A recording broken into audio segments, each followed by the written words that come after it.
Sierra is one of my favorites. She's 23, she's sassy, she did a lot of homework before she came out here. I say everything that comes to my mind. Sierra's got a bit of a chip on her shoulder, but if she can channel that energy into a positive way, I think it works. She's got a bit of an attitude, and she's gonna get singled out right off the bat. I'm a female with balls. All my friends are guys. I mean, I get along with a small selection of girls. I think because girls can't kick it. They're just too busy doing their hair and stuff. I think she brings a lot to Survivor. She's got a lippy attitude. She's a hard worker. She's spunky. I always wanted to see CC stuff, so it's been my life goal. But this is probably to the extreme. Every season of Survivor is a story. There are main characters, sidekicks, comic reliefs, and villains. A good season of Survivor tells a compelling story with characters you love and characters you hate in hopes that it all ends in a satisfying conclusion. Each story that we look at together will go through one character's journey from beginning to end while analyzing every character moment and strategic move to determine whether they were a hero or villain and whether they were a good or bad strategist. And with that, welcome to Once Upon an Island. For reference, we're only observing what the TV show is showing us and what stories being told through the show. No future seasons will be mentioned, but I might include secret scenes and behind the scenes footage to flesh out the story being told, and all character moments and strategic moves are interpreted with the mindset of what the story is trying to tell us. And now with that, 39 days, 16 people, 1 survivor. Season 18 of Survivor takes place in Brazil for the first time ever, and our protagonist for this story is Sierra, a 23-year-old model from Los Angeles, California, and right away, she is sick. No joke, she's feeling ill, that's what she tells us. And yeah, we hear from a fellow tribe mate of hers, Coach, that he senses she will crumble. Dang, a bad first impression, but maybe the others on her tribe won't notice. She is on Timbira, the black tribe, and Jeff says, twist time. Both tribes are voting for a player to not make this journey with them. Uh-oh, that leads us to... I said gray and black striped t-shirt. She just looked really hot on the trip. You look shocked already, Sierra. Yeah, well, I have strep throat, so I got it 3 days ago, and I'm on antibiotics right now, so... Zebra striped top. Sierra. Sierra. Blonde girl with jeans and striped shirt. Young lady blonde with black and white blouse, Sierra. Sierra, that's 5, that's enough, head over. I think I could have brought a lot to this team. I'm sorry, I have a fever of 102, but that's your choice. Fine by me. Well, let's be clear. I said you will not take part in this adventure. This adventure is a 4-hour trek to camp. You guys both made very strong first impressions. The good news is you get a chance to change those impressions, because while these guys are trekking for 4 hours, carrying all of the camp supplies, you're gonna fly to camp in a helicopter. Now, I personally wouldn't have told my tribe that I feel sick even if I was voted off first here, because if you do lose the first immunity challenge, then you would be the easy target. So Sierra gets a helicopter to camp and reads a note that says you have a choice. You can work around camp to go build shelter, or you can look for an idol. Here's a clue to that idol. And Sierra goes, I'm gonna work around camp and earn back some goodwill with my tribe to gain their trust, to make them think that I'm a valuable asset to this tribe. And yeah, that's what she does. And when they arrive at her camp, it works. They're like, whoa, Sierra, we see all the work you did. Thank you for that. And they have no idea. That she also has an idol clue. Ultimately, this could have been risky, but it ends up being smart, especially since her tribe wins immunity. And that's it for the premiere. Do you want to tell me what videos I should make? Well, the patrons on Patreon pick 3 videos or more for me to make every month, and you can too. You also get to watch everything I make up to 6 months early and join our Survivor Fantasy League. If you're interested, then there's a link in the description. Thank you for your support. Now with that,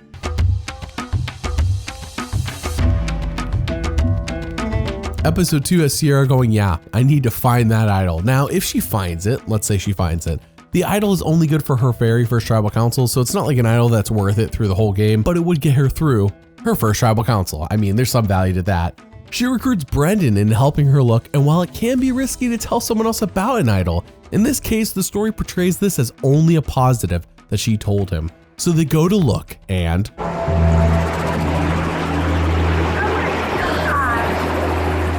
It's like a massive fire pit. Cool. for a bonfire for later? I love it. This is so cool. This will be fun. That'd be good, right? Yeah, we can pretend we're at the beach somewhere. Debbie's so fun-loving. She was all about it. We were so close to getting caught.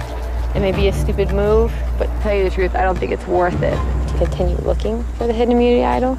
Even though I know where I stand in this camp with these people, and I'm really worried about my position. Oh yes, definitely a fire pit. That's what that hole is for. Wink, wink. I can't believe they got away with this one. Their tribe then loses immunity, and back at camp, Candace says Coach is like those people who go to church to say that they went, but their life doesn't reflect being a Christian at all. Interesting, because Coach claims to be a Christian, but yeah. So she wants Coach out, and Coach goes, what, Candace wants me out? Now she has to go. But you know what I'm hearing? It's that Sierra is safe. So they all vote, and I really tried hard to keep you here, but you were too defensive and cocky with me. But you're a cool girl. You played a great physical game, but nobody wants a snake in the grass. Second person voted out of Survivor Tocantins. Candace. Candace, tribe has spoken. Coach is a clown. Don't believe me? In episode 3, they lose reward, and when they do, he unleashes a quote-unquote primal yell that he claims was only a quarter of his power. Amazing. Coach might have been watching a bit too much Dragon Ball Z. We then see him and Sierra in a secret scene where he gets onto her about how to cook the beans and mansplains it to her like he's her dad and she's like this stupid little girl. I mean, it's demeaning. And then he proceeds to tell us that he is doing this to Sierra because he believes she has been coddled her whole life and needs to be pushed into greatness. True or not about her being coddled, the way he talks to her doesn't seem to be pushing her, just making her feel like crap. Their tribe loses immunity. Aaron smiles, and back at camp, Coach cannot forget the smile. He says, Aaron, she's just so evil and I can't get over it. It just makes me sick because I exist to surround myself with people that have integrity, and I cannot exist around people like that. You guys can because you can socialize with them. I am so true that existing around people that smile evilly when somebody else is on their knees kills me. I can't exist around, I can't look at her in camp. I can't walk by her now. Coach is definitely pissed about voting out Jerry, but I am honestly not going to sever off another limb so that we can get our vendettas against Aaron. Bro, Coach is nuts. But Jerry is voted off instead since he is literally sick. I guess Sierra feels well enough now, but Jerry did get sick. Episode 4 sees a discussion brought up for who should lead the tribe. Brendan, aka Sierra's close ally, or Coach. Everyone unanimously elects Brendan, and Coach is so jealous, but he pretends not to be. Insanity. The tribe loses reward, and Taj and Sierra are sent to Exile Island. Oh yeah, I forgot to mention Exile Island is back this season, and previously Brendan and Taj have gone to it twice together. So upon arriving at Exile, when Brendan got back, he didn't talk to you by himself at all? No. Not 1 second. Okay. When Taj and I were in Exile, we set up the Exile Alliance. Me with Sierra and Taj with Steven. But I didn't communicate that I had the alliance yet because I hadn't had a chance to talk to Sierra yet. So she doesn't know about the plan, and it could be a pretty heinous situation. No one knows that you and Brendan are cool on your side. No one knows that Steve and I are cool on my side. Once we get the 2 idols, we basically have security through the merge. And once we get to the merge, we'll have a secret 4-way alliance that no one knows about and can't break up. This way we can watch each other's back. When somebody's trying to blindside one of us, we can warn them. We can take other people out without them even knowing it. I just got goosebumps. It's awesome. Hallelujah, praise the Lord. Amen, Jesus. After 3 days of being a loser when I first got here, I'm proud of myself. I formed an amazing alliance. It's really quite brilliant. We're gonna take over the whole world. That's right. on one hand, awesome. This Exile Alliance thing could be a game changer, never before seen on Survivor. But on the other hand, Brendan formed this back in episode 2, and here we are in episode 4, and how has he not found the time to tell Sierra about it? Seems sus. Their tribe wins immunity, and in episode 5, Sierra talks to Brendan and says, when were you gonna tell me about the Exile Alliance, dude? But she says this in jest, as she seems extremely happy about it even existing. They win immunity. And in episode 7, because 6 is the recap episode for the season, Coach, he's just like, he's so dumb. Today we were cooking beans and they were finished. But Coach likes the beans cooked softer. And so he decided to add dirty river water. Some of these beans are like charcoal. Eventually, the rain stopped and the beans burnt, just stuck to the whole entire bottom. We lost a good amount of beans. Half of our beans are burnt to the pot. I mean, it's almost like eating charcoal. I don't know how many times we didn't clean the pot, but it's just going to cook it more and more each time. You didn't clean the pot after last time? I don't think that's why 2 inches of buildup came onto it. Don't be It's no mad, big deal. Sarah. Don't be mad. I don't know. I'm just frustrated, as you would have been to one of us if we would have done it. And the truth shall set you free, Sierra. Go and be free. Always about the beans, beans, beans, beans. Who could rip about these beans? It was really a combination that I wanted them to cook longer. If it started raining, it was just a bad combination. No need to blame anybody. I know, that was eating at you and you wanted to say that. So thank you for saying that. I will acknowledge it. In fact, I'll take full responsibility. I don't care. I screwed up the beans. My bad. Forgive me, all of you. Especially you, Sierra, who seems to have the most angst about it. If you want your beans made a different way, maybe you should make it in a different pot. Now, should Sierra have said that out loud? No. Is she wrong though? Also, no. Coach has this way of making it sound like everything he does, it's not that big of a deal, unless it's like a big deal. Like if it's negative, not a big deal. If it's something like positive in any way, oh, it's a huge deal. It can be justified. Whereas when someone else does anything negative, Coach blows it up and makes it seem like, oh, this is an insult to the core of my human being. Oh, and now it's time for the merge. Here we are in episode 8, and the Timbira tribe is up 6-4 over Jalapao. As long as they stick together, they should be the final 6. At the merge feast, Sierra inquires about why Jalapao voted out the people they did recently. Steven goes, I'm gonna have to keep an eye out on her because that's valuable information that she wants from us. But hey, we're at the merge, and the Exile Alliance of Brendan, Sierra, Taj, and Steven all made it to the merge, so why aren't they talking to each other? Brendan does not approach Taj, and Taj is like, Brendan hasn't approached me at all, and now I'm not feeling too sure about this alliance. I think Brendan might be playing me. Here's the reality. Brendan seems to be just horrible at communicating. It's the same reason he didn't find time to tell Sierra about the alliance before Taj did, and why he's not talking to Taj now. He's just not good at it. Tyson wins immunity, and in a stroke of luck, Joe of the Jalapao tribe is medically evacuated. Not him being injured, just him being removed from the game is a stroke of luck. And then Timbira tribe is up 6-3. So we move on to episode 9, where Coach weaves a tale about when he went to the Amazon. That's right, Coach kayaked in the Amazon. Did you know that? And National Geographic asked to come with him, and he told them no. This journey to the Amazon is just for me.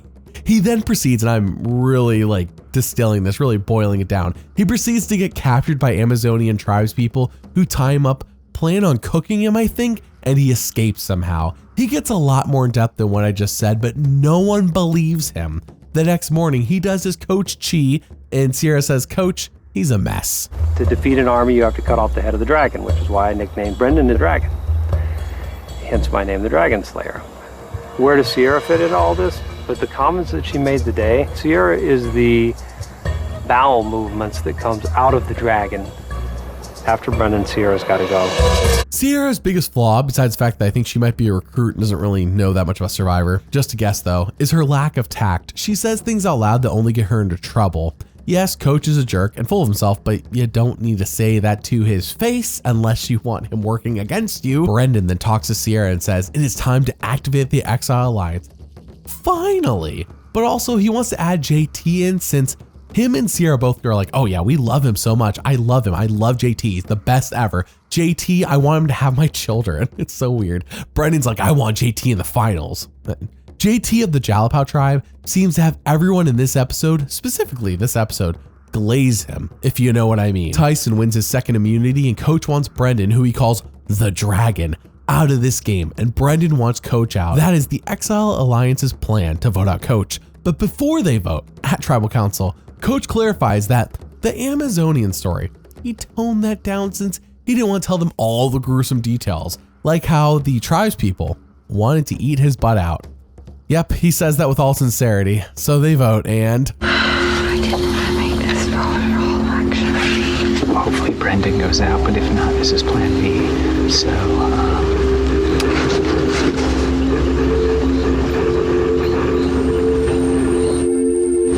You should have never gone against me. The ancient samurai used to say that if you wanted to defeat the army and win the war, you had to cut off the head of the dragon. You, my friend, are the dragon, and I am the dragon slayer. 8th person voted out of Survivor Tocantins and the first member of our jury.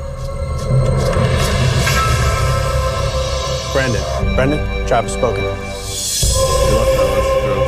I didn't come up with any of the plans, but I did follow. I already said this out loud. If I made bad choices, and that's... Sierra, we're gonna go to sleep, okay? We know the runaround that you like to give, and I'm not trying to be rude right now either. Okay, so I'm giving you a runaround. Well, yeah, you are giving excuses. I'm not giving... I mean, you basically said you're a follower.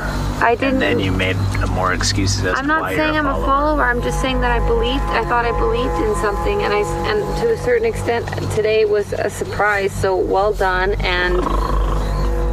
Okay, Tyson, just be rude about it, God. I'm not being rude, but you're just long-winded, and it's just all the same. The Exile Alliance did not vote together, and Tyson is a jerk. Sierra says, I am having the worst night ever, and I straight up feel defeated. Yeah, I would be too. I would be too if I was being talked to this way, especially when Coach then jumps down Sierra's throat for voting for him, as if she betrayed the Timbera Alliance. What? Didn't you all just vote off Brendan? How did she betray the Timbera Alliance? But yeah, this is insane. People want Sierra to go. So many people say, I want Sierra to go. And it's like, what is she supposed to do? I guess the unfortunate part is I didn't make any choices in it, and I followed along. But that's out of your character. You say stuff, you know what I mean? You jump into any conversation about anything. What I thought was the most powerful thing in this game. He was holding the idol, so therefore I was playing. The most powerful thing is friends. See Sierra scramble and mope. I think it's funny because I've never liked Sierra. To me, she's of no worth. I mean, her parents probably love her. I can't imagine her boyfriend's that cool. I'm trying to explain my side so it doesn't look like I was the mastermind behind it. I don't think you were the mastermind. I don't think you're smart enough for it. Like, really. I mean, when can this girl catch a break? Coach Tyson, Aaron, and even Debbie are all jerks to her. I feel like they hold all the power now. Debbie and Aaron both mean girl, that's how I'm defining it. Mean girl, a conversation, aka bully Sierra, where they make her feel like crap for voting for Coach. Sierra says, shut up, Aaron, I'm not gonna tell you anything anymore. Sierra's in a rough lose-lose spot at the moment, and I am thinking only aligning with the Red Jalapao 3 might save her.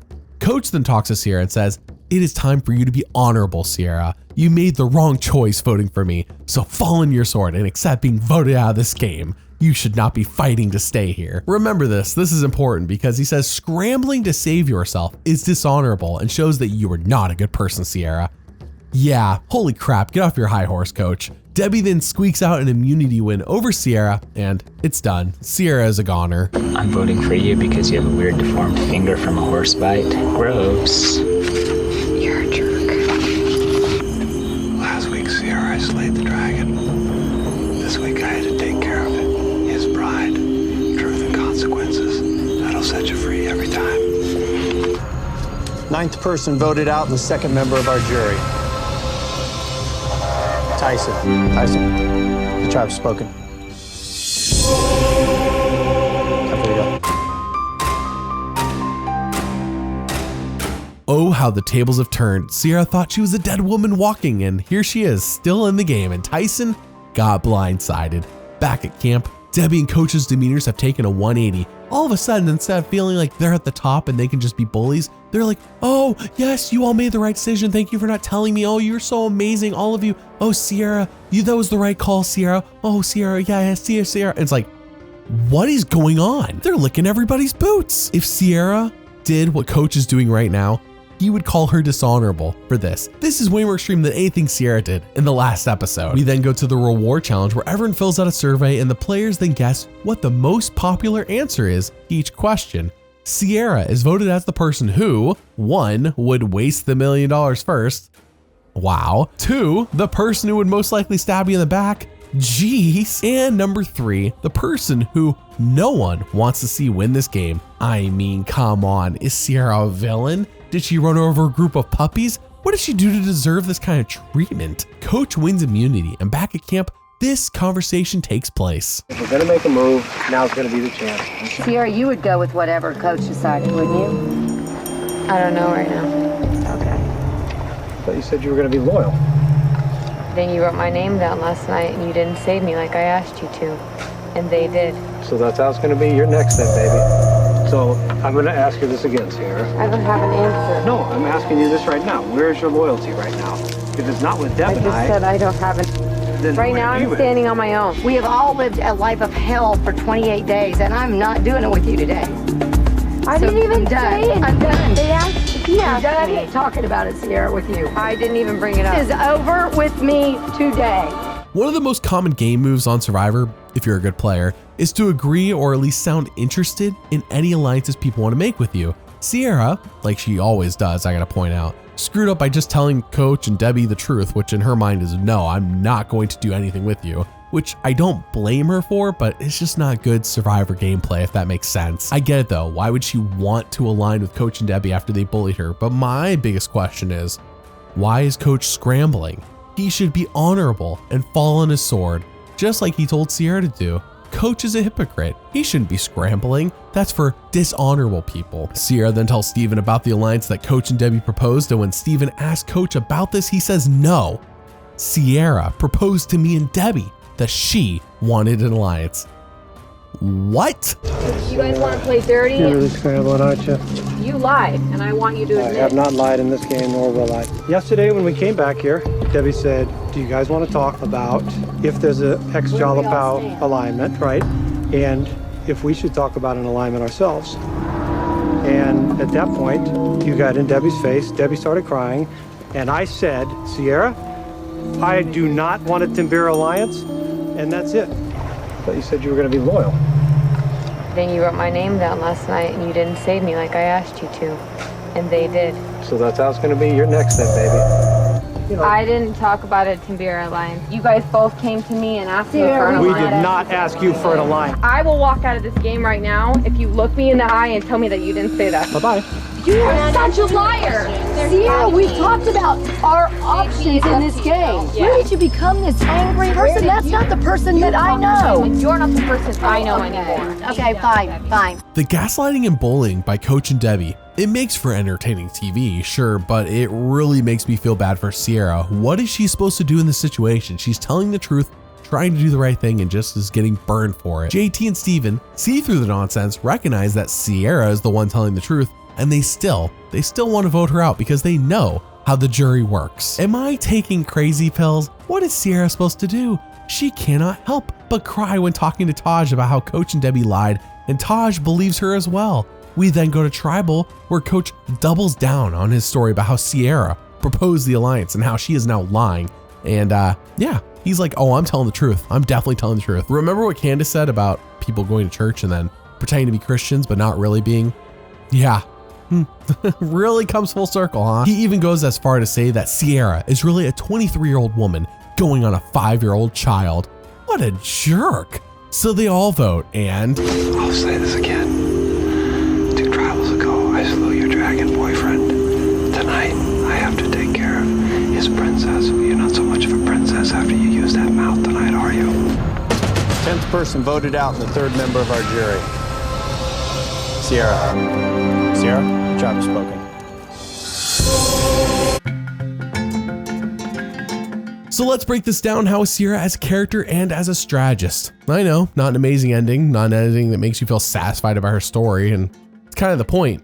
She doesn't get to the end. She doesn't beat Coach. It's just, she beats Tyson. I mean, I guess that's her shining moment where she survives the Tyson vote. But yeah, it's not really a great ending for Sierra. Spoiler alert for Coach this season, he won't win either. So don't think that Coach ends up winning this whole thing. That would be insane. Sierra never stood a chance, not unless she was going to be a Coach lackey like Tyson and Debbie. Had she been on Jalapao to begin with, maybe she stands a better chance. I mean, they do go to more tribals, so she might have been voted off anyways, but I think she might have stood a better chance on that tribe. Sierra was not winning Survivor though on either tribe. It just didn't seem like it was gonna happen.